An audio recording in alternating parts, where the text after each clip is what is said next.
नमस्कार दोस्तों, स्वागत है आपका मेरे YouTube चैनल पर। मैं हूँ रविंद्र लोमरोड और हम पढ़ रहे थे राजस्थान का इतिहास या मेवाड़ का इतिहास या मेवाड़ राजवंश। ठीक है, मेवाड़ राजवंश में हम क्या पढ़ रहे थे? मेवाड़ राजवंश में हम पढ़ रहे थे महाराणा संग्राम सिंह या महाराणा सांगा। महाराणा सांगा हमने पढ़ लिया था और आज हमें क्या पढ़ना है? इनके उत्तराधिकारी पढ़ना है। उत्तराधिकारी में हमने क्या क्या पढ़ना है? उत्तराधिकारी में सबसे पहले पढ़ना है भोजराज।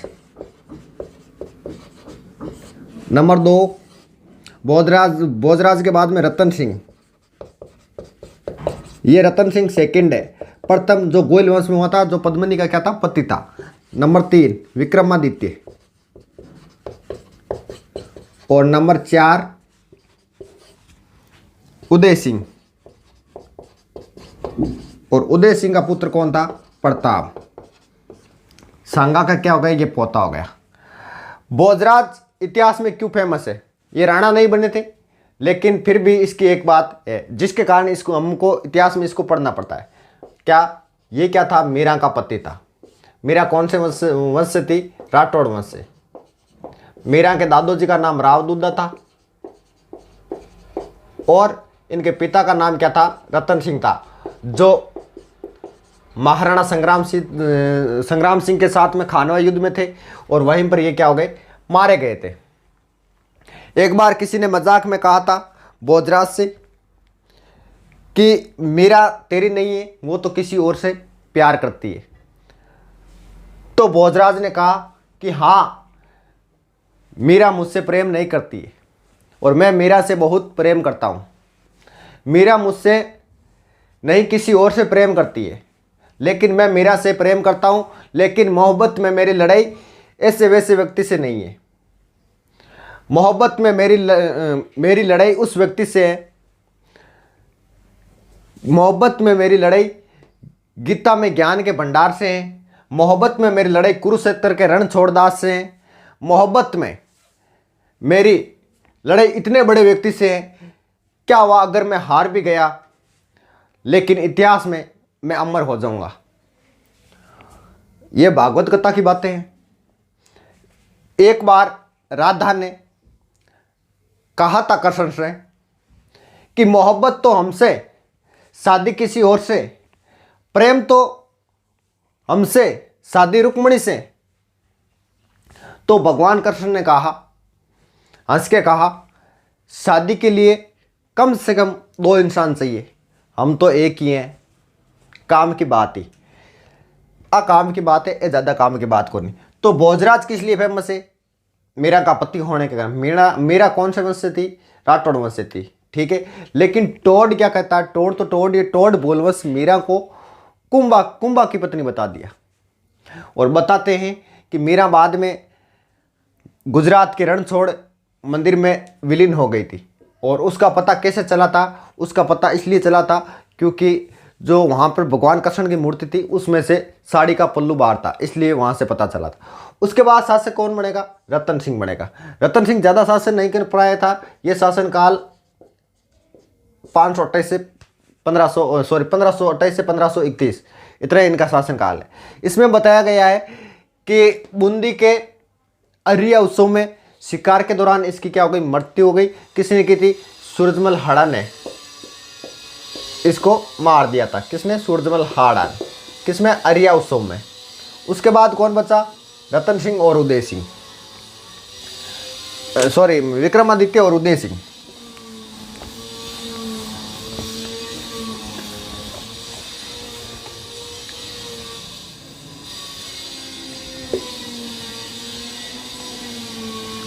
विक्रमादित्य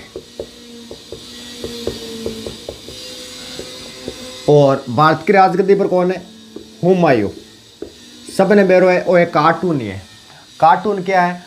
ओ भाई साहब, तो अंधविश्वास ये क्या है कि रविवार ने तो ब्लैक ड्रेस पहन तो और शनिवार ने सफ़ेद पहन तो, अलग अलग वारा की अलग अलग ड्रेस पहन तो। भाईडो युद्ध में जा तो जना साथ कणी तो किताबा ले जातो कांटा और एसआई की तैयारी करतो या रेट की तैयारी करतो और काय करतो। भाईडो जे जातो ना तो एक घेरो बनातो युद्ध में जानो पहले, और युद्ध में जाने पहले बीम तीरियो मारतो। अगर तीरियो सीधो लागो तो युद्ध में जाए ना कौन जाए। और कई बार तो युद्ध में जातो बे टाइम महिलाओं को भी साथ में लेता था टाइम पास करने के लिए। मतलब एक अलबेली फिल्म है, कार्टून है, हो जी हो। बाबर खुद लिखता है कि अगर सांगा के वंशज अगर सांगा की तरह होते तो मुगल भारत में टिक नहीं पाते थे। बाबर के बाद में हुमायूं शासक बना है, लेकिन उधर भी कार्टून है, लेकिन इतना शक्तिशाली यही नहीं है, क्योंकि मेवाड़ खानवा युद्ध के बाद में कमज़ोर पड़ गया था। और फिर क्या हुआ, कमज़ोर शासक मिल गया।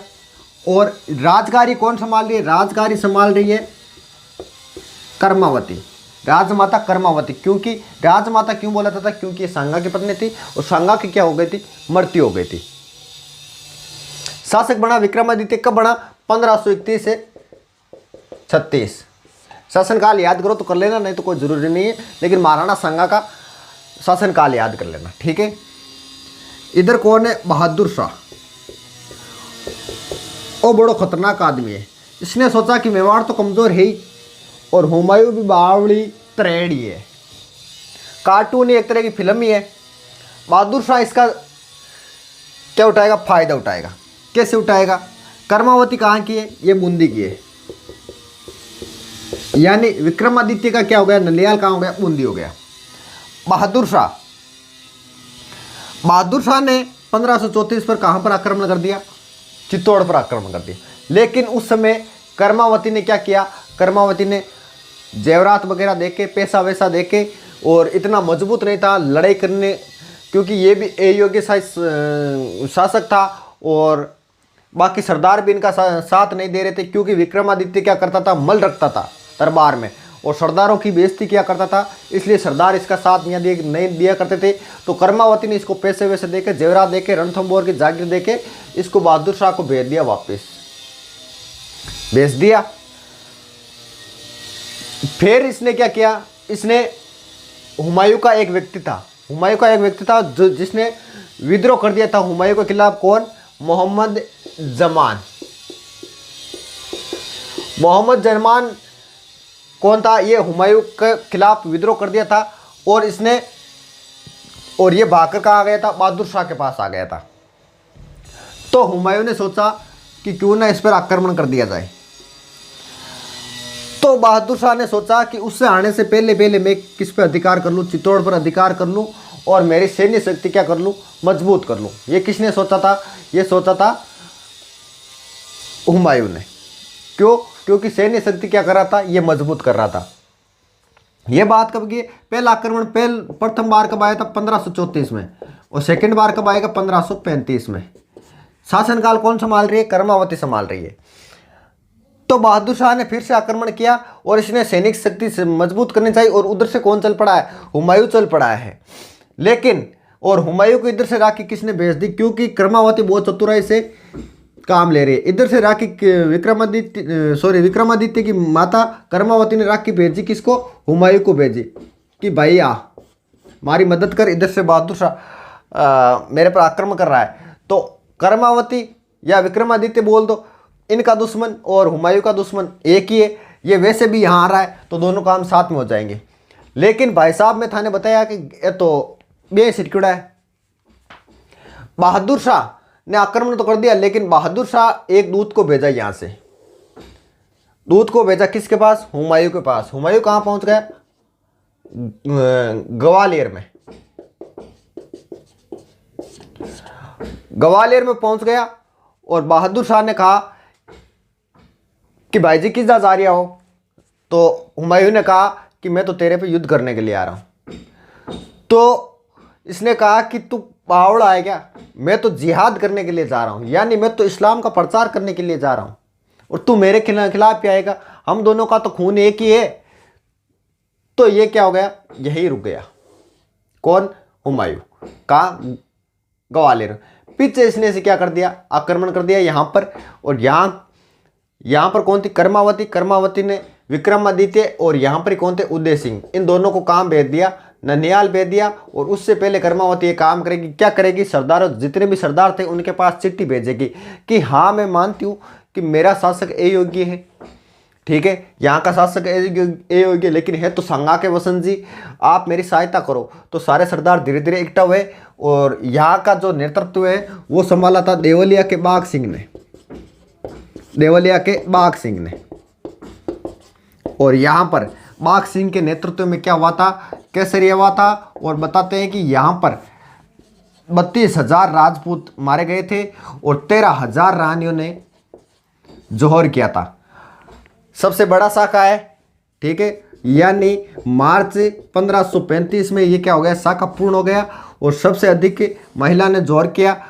पहले वाले में कितने ने किया, 1600 महिला ने, इसमें 13,000 महिलाओं ने, लगभग 32,000 राजपूत शासक मारे गए थे, ठीक है। तो विक्रमादित्य कौन कौन सी बात याद रखनी, सबसे पहले बहादुर शाह 1534 में आक्रमण किया था, कहाँ पर, चित्तौड़ दुर्ग पर। दोबारा बहादुर शाह फिर से आक्रमण करेगा, इधर कौन है, कब, 1535 में करेगा। और दूसरा जो चित्तौड़ का दूसरा शाखा है वो पूर्ण होगा। और कर्मावती ने हुमायूं को राख की भेजी, लेकिन हुमायूं रुक गया। अब हुमायूं वहां से फिर से चलेगा, हुमायूं भागेगा किसके पीछे, बहादुर शाह के पीछे। बहादुर शाह भागेगा मांडू, मांडू के बाद बहादुर शाह भागेगा चंपानेर, और चंपानेर के बाद में बहादुर शाह भागेगा कहाँ, पुर्तगालियों के पास। पुर्तगाली का एक इन पानी में डुबा डुबा चिम के मरा कहेंगे, बहादुर शाह ने सल्टा दियो, ठीक है। फरिश्ता के अनुसार, फरिश्तों तो ये बात कह रही है कि हुमायूं किधर रुकियो, ग्वालियर में रुकियो, ठीक है। और वैसे हुमायूं खुद बताता है कि ये मैं सारंगपुर में रुका था, ठीक है। कर्मावती ने विक्रमादित्य और उदय सिंह को ननिहाल भेज दिया, बातें मैं बता रहा हूँ, ठीक है, वापस रिपीट मार रहा हूँ। कहाँ, बूंदी भेज दिया था। बहादुर शाह के पास तोपें भी थी, कौन से, और इसका जो तोपचित था वो कौन था, कुस्तुनुतुतिया, यान को भी नाम है, ठीक है। और इसके साथ एक रूमी खां भी था, जिसको चित्तौड़ का लालच देके और इसको साथ कर लिया। और रूमी खां को कहा कि मैं तेरे को चित्तौड़ दे दूंगा, लेकिन इसको चित्तौड़ नहीं दिया था, को किसने, बहादुर शाह ने। और जो 1535 वाला शाखा हुआ था उसमें रूमी खां साथ में था। और इसको बहादुर शाह ने क्या घोषित कर दिया, जिहाद घोषित कर दिया। कैसे रिया, देवलिया के बाघ सिंह के नेतृत्व में हुआ था, और जौहर रानी कर्मावती के नेतृत्व में हुआ था। 13,000 रानियों ने क्या किया था, जौहर किया था। अब देखो, जैसे ये बहादुर शाह मरा, इधर पुर्तगाली इसको डुबा डुबा के मार दिया, और इधर हुमायूं, और फिर से क्या करेगी, कर्मावती क्या करेगी, कर्मावती ने 13,000 रानियों के साथ जौहर कर लिया। जैसे ही वापस ये मरा कौन, बहादुर शाह, और बहादुर शाह मरते फिर से विक्रमादित्य को बुला लिया। लेकिन एक दिन मौका देख के पृथ्वीराज उड़ना राजकुमार जो मैंने बताया था, उसका पुत्र बनवीर ने इस पर क्या कर दिया, आक्रमण कर दिया। किसने, विक्रमादित्य पर। और विक्रमादित्य को मारकर चित्तौड़ पर क्या कर लिया, अधिकार कर लिया। उसने उदय सिंह को भी मारना चाहा, लेकिन पन्ना धाय ने अपने पुत्र चंदन का बलिदान देकर इसको बचा लिया। और यहाँ से डूंगरपुर ले गए, डूंगरपुर के बाद में कुंभलगढ़ में ले गए, कुंभलगढ़ में इनका 1540 में क्या कर दिया, राज्याभिषेक कर दिया। बहादुर शाह का जो प्रथम आक्रमण हुआ कब हुआ, 1534 में होता। मार्च 1535 में पूर्ण दूसरी बार आक्रमण हुआ, और मार्च 1535 में क्या हो गया, शाखा हो गया।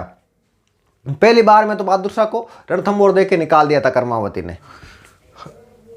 उसके बाद उदय सिंह और बनवीर, इन दोनों के मध्य माहौली का युद्ध होगा।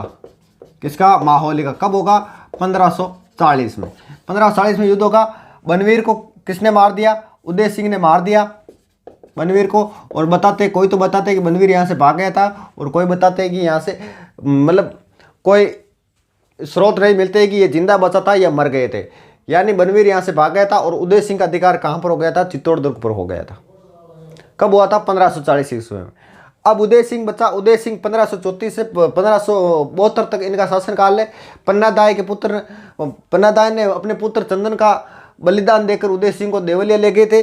देवलिया के रावत राय सिंह के पास पहुंच, राय सिंह ने बनवीर के डर से इसे डूंगरपुर भेज दिया, और डूंगरपुर फिर से, और आशादेव की देखरेख में कहाँ रखा था इसको, कुंभलगढ़ दुर्ग में रखा था, ठीक है। और इनका जो राज्याभिषेक हुआ था वो 1537 में हुआ था। और 1540 में क्या हुआ था, माहौली का युद्ध हुआ था। किन किन के मध्य, उदय सिंह और बनवीर के मध्य। बनवीर मारा गया या तो यह भाग गया, ऐसा बताते हैं, ठीक है। और बाद में क्या करेगा, उदय सिंह अखेराज की पुत्री से शादी करेगा, या जयवंताबाई से। किसे करेगा, जयवंताबाई से। तो आज के लिए इतना ही। उदय सिंह को हम कल पढ़ेंगे सेपरेट अलग तरीके से, और उदय सिंह के बाद में इनका पुत्र महाराणा प्रताप। ठीक है, तो आज के लिए इतना ही। ठीक है।